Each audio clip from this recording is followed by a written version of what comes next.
నా పేరు Vemula Maraiah, Telangana auto union రాష్ట్ర అధ్యక్షుడిగా మాట్లాడుతున్నా.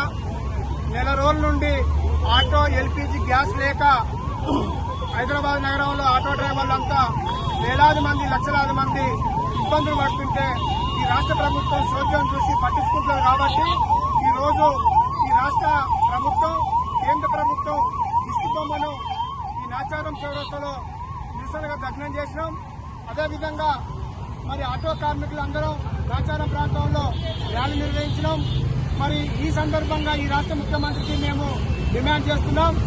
ఆటో కార్మికులు నెల రోజుల నుండి గిరాకులు లేక ఎల్పీజీ బంకుల దగ్గర లైన్ కట్టి వాళ్ళకు నిద్ర లేక ఆటలతో అలమటిస్తుంటే ఈ రాష్ట్ర ముఖ్యమంత్రి అయ్యుండి మీరు అసెంబ్లీలో మాట్లాడలేదు.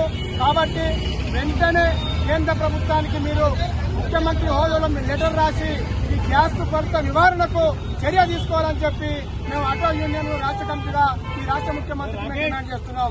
అదేవిధంగా కేంద్ర ప్రభుత్వం మరి నేను పేదలైనటువంటి రవాణా రంగం అంటే చాలా కీలకం.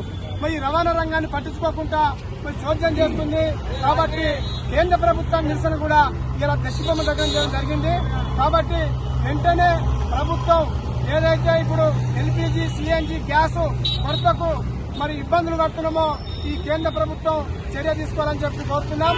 అదేవిధంగా ఎల్పీజీ, సిఎన్జీ గ్యాసులు వాళ్ళు లైన్లలో ఆటో కార్మికులు ఇబ్బందులు పడుతుంటే వీళ్ళు అధిక రేటుకు అమ్మి వీళ్ళు రాత్రి మగులు లైన్ కట్టి పసులు తీసుకోవచ్చు. కాబట్టి మేము ఎల్పీజీ, సిఎన్జీ ఫిలింగ్ స్టేషన్లో కూడా మేము ఆటో యూనియన్ విజ్ఞప్తి చేస్తున్నాం. మీరు అక్రమంగా అమ్మడం ఆపాలని చెప్పి కూడా మేము ఆటో యూనియన్ డిమాండ్ చేస్తున్నాం. అదేవిధంగా రాష్ట్ర ప్రభుత్వం కూడా మేము ఈ తరఫున కోరుతున్నాం. ఫైనాన్సర్లకు డిమాండ్ చేస్తున్నాం. ఈ నెల నుంచి దందలు లేక ఫైనాన్సర్లు ఆటో డ్రైవర్లు ఈఎంఐలు కట్టలేని పరిస్థితున్నారు. కాబట్టి మీరు వెంటనే ఈ నెల ఎక్కడ కూడా ఆటో డ్రైవర్లకు ఇబ్బంది పెట్టొద్దు, ఆటో డ్రైవర్లకు బండ్లు సీజ్ చేయొద్దని చెప్పి ఈ రాష్ట్రంలో ఉన్నటువంటి ఫైనాన్స్ కంపెనీలకు కూడా మేము ఆటో యూనియన్ గా డిమాండ్ చేస్తున్నాం.